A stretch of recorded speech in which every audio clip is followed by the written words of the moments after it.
উচ্চ মাধ্যমিকের ইংরেজি পরীক্ষা রিটিন পরীক্ষা হবে 80 মার্কের। 80 মার্কের মধ্যে 20 মার্ক থাকবে একের দাগ আর দুয়ের দাগ মিলে। একের দাগটা এমসিকিউর দাগ, 12খানা এমসিকিউ থাকবে। দুয়ের দাগটা এসএকিউর দাগ, 8খানা এসএকিউ করতে হবে, তাহলে 12 8 20 এখানে হয়ে গেল। আরেকটা দাগ হচ্ছে 4-এর দাগ, যেটা গ্রামারের দাগ, সেটা 10 মার্কের। তাহলে 20 + 10 মানে 30। তো এই 30টা নাম্বার কিন্তু তোমরা অনায়াসে 30-এ 30 স্কোর করতে পারো। তো তার জন্য কয়েকটা মডেল পেজ ধরে এমসিকিউ, এসএকিউ এবং গ্রামার প্র্যাকটিস করে নেবে। তোমরা অনেকে প্রস্তুতি শুরু করেছো এবিটি এর টেস্ট পেপারকে ধরে। তো এখান থেকে আমরা একটা মডেল পেজ ধরে সেই এমসিকিউ, এসএকিউ এবং গ্রামারটা আলোচনা করে দেবো। এরকম বেশ কয়েকটা মডেল পেজে প্রস্তুতি নিয়ে নিলে তোমরা অনেকটা শিওর থাকতে পারবে যে আমার 30 নাম্বার পাওয়াটা সুনিশ্চিত হলো। তো এই এবিটি এর টেস্ট পেপার থেকে আমরা ইংরেজি পেজগুলো কোথায় কোথায় আছে আগে দেখে নেব। ইংরেজির পেজ নাম্বারগুলো এখানে দেওয়া আছে। আজকে আমরা আলোচনা করবো পেজ নাম্বার 29।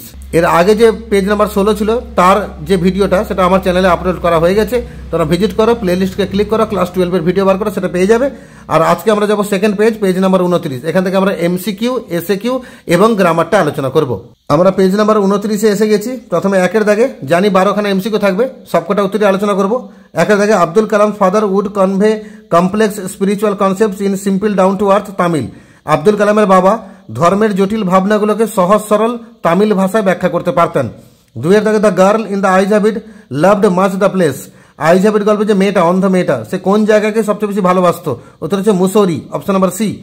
তিনের দাগে the hermit lived in a, ওই হারমিট মানে 3 কোশ্চেন গল্পে দ্য হারমিট বাস করতেন কোথায়? না in a heart in the Woods, বনের ভেতরে একটা কুঁড়ে ঘরে বাস করতেন, অপশন নাম্বার এ। আর চারের দাগে the last word uttered by Roger was. Roger শেষ কথা কি বলেছিল? উত্তর হচ্ছে থ্যাংক ইউ। সে বলতে চেয়েছিল থ্যাংক ইউ ম্যাম, কিন্তু ম্যামটা বলতে পারেনি, ওই মহিলা দরজা বন্ধ করে দিয়েছিলেন। শুধু থ্যাংক ইউ এই দুটো শব্দ বলতে পেরেছিল, অপশন নাম্বার এ।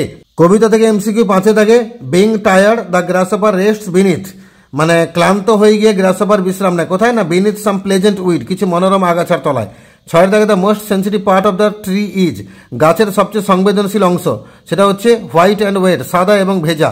7-এর দাগে the soldier has red holes in his sides আর, সৈন্যটার যে শরীরের একটা পাশে লাল ফুটো ছিল, কটা ছিল? 2, দুটো ছিল, অপশন নাম্বার সি। 8-এর দাগে death has no control over, মৃত্যু কোন জিনিসকে মারতে পারবে না? এই কবিতা অনুযায়ী কবির বন্ধুর সৌন্দর্যকে মারতে পারবে না, beauty of his friend, option number C. নাটক থেকে এমসিকিউ 9-এর দাগে Chubukov said that Lomov's younger aunt had run away with an architect. Chubukov বলছিল যে লোমবের কাকিমা নাকি পালিয়ে গেছিল একটা ইঞ্জিনিয়ারকে নিয়ে। 10-এর দাগে I am the most unhappy of men, আমি সবচেয়ে দুনিয়ার অসুখী মানুষ। বক্তাটা কে? চিবুকাপ, অপশন নাম্বার এ। আর 11 দাগে the worth of Oxen Meadows is to Natalia is, নাটালিয়ার মতে অক্সেন মিডোজের দামটা কত? উত্তর হচ্ছে 300 roubles, option number B.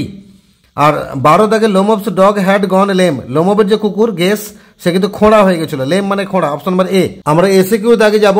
Pros থেকে 8খানা এসএকিউ থাকবে, যে কোনো 4খানা করতে হবে, কিন্তু আমরা আজকে প্র্যাকটিস পর্ব চালাচ্ছি, তাই আমাদের কিন্তু 8খানা এসএকিউ আমরা সবকটা উত্তরই আলোচনা করব।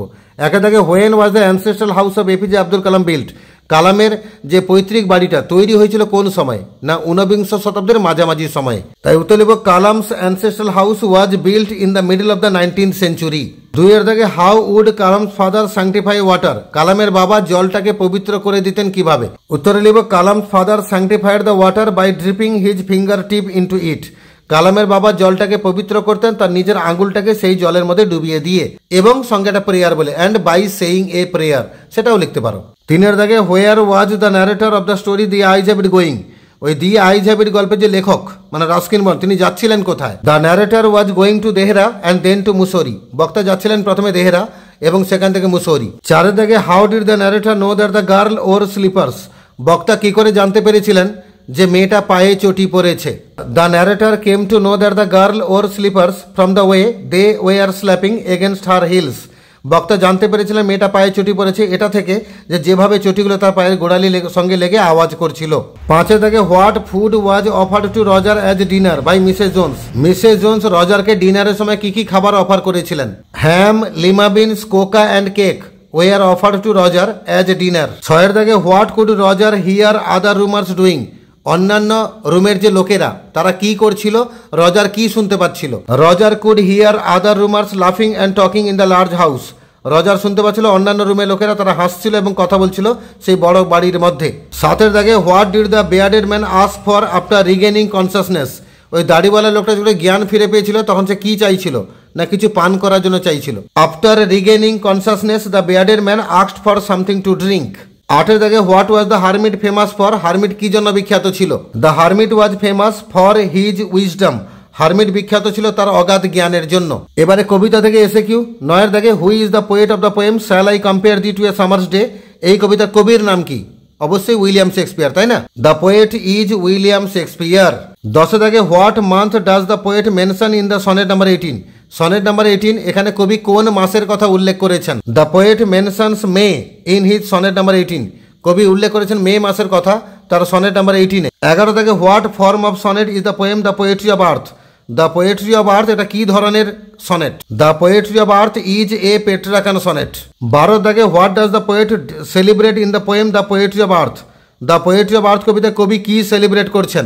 The poet celebrates the continuation of earth's music in the poetry of earth. The poetry of earth কবিতায় কবি পৃথিবীর যে গান, পৃথিবীর যে সঙ্গীত, সেটা যে চলমানতা বা আবহমানতা সেটাকে সেলিব্রেট করছেন। 13 দাগে why does it take much time to kill a tree. একটা গাছকে মারতে বেশি সময় লাগে কেন? উত্তর হবে it takes much time to kill a tree because a tree grow slowly by consuming the earth for years. Years বানান YEARS। তো গাছকে মারতে অনেক সময় লাগে কারণ গাছ বড় হয়েছে ধীরে ধীরে মাটি থেকে পুষ্টিরস নিয়ে এবং সেটা বছরের পর বছর ধরে। 14 দাগে when will the miniature boughs expand to the former size. সে অতি ক্ষুদ্র ডালাপালা আবার বড় হয়ে আগের আকার ধারণ করবে কখন? If the miniature boughs are left unchecked they will expand again into former size. সে অতি ক্ষুদ্র ডালাপালাগুলোকে যদি আনচেকড ছেড়ে দেওয়া যায় তাহলে সেগুলো আবার বড় হবে, বড় হয়ে আগের আকার ধারণ করবে। 15 দাগে how is the soldier depicted in the poem asleep in the valley.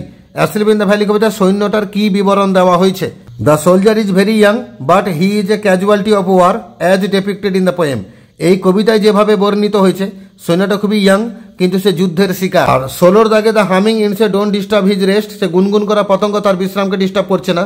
Why does the poet say so. কবি এরকমটা বলছেন কেন? The poet says so because the soldier is dead and nothing can disturb him.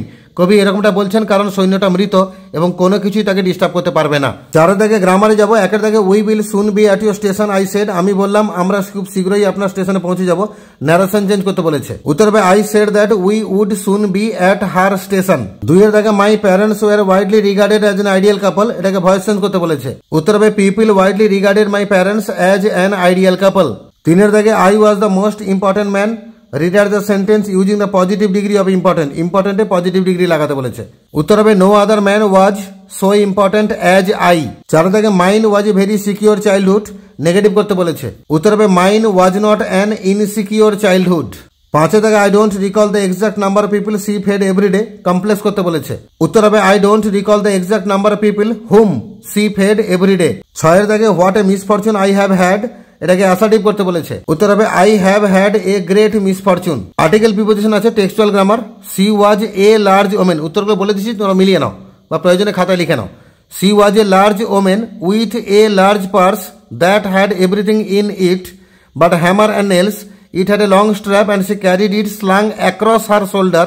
It was about 11 o'clock at night. তাহলে উত্তরে বসবে a with a in across at. 4 C দাগে common error. এখানে ভুল শব্দ হচ্ছে ডিস্টিংগুইশ। এটা পাল্টে সঠিক শব্দ হবে ডিস্টিংগুইশড। তাই পরীক্ষায় তোমরা যে বাক্যটা লিখে আসবে my mother's lineage was the more distinguished, ED যোগ করে দেবে। এইভাবে পেজ নাম্বার 29-এ যে ইংরেজিটা ছিল তার এমসিকিউ, এসএকিউ এবং গ্রামার আমরা আলোচনা করলাম। এই আলোচনাগুলো তোমাদের সমৃদ্ধ করবে, প্রস্তুতিকে মজবুত করবে এবং তোমাদের পরীক্ষায় 30-এ 30 নাম্বার পাওয়াটা, বিশেষ করে 1-এর দাগ, 2-এর দাগ আর 4-এর দাগ, এই 3টা দাগ মিলে 30 নাম্বার, এই 30-এ 30 পাওয়াটা সুনিশ্চিত হবে। এরপরে যতগুলো মডেল পেজ আছে এবিটিএতে আমরা সবকটা পেজের উত্তর আমি আলোচনা করে দেবো। তোমাদের খুব সুবিধায় কাজে লাগবে ভিডিওগুলো। তাই যারা নতুন আছো চ্যানেলটাকে সাবস্ক্রাইব করে রাখতে ভুলবে না, আর বন্ধুদের সঙ্গেও শেয়ার করে রাখবে। সবারই উপকারে কাজে লাগুক এই ভিডিওগুলো, সবার পরীক্ষা ভালো করে হোক।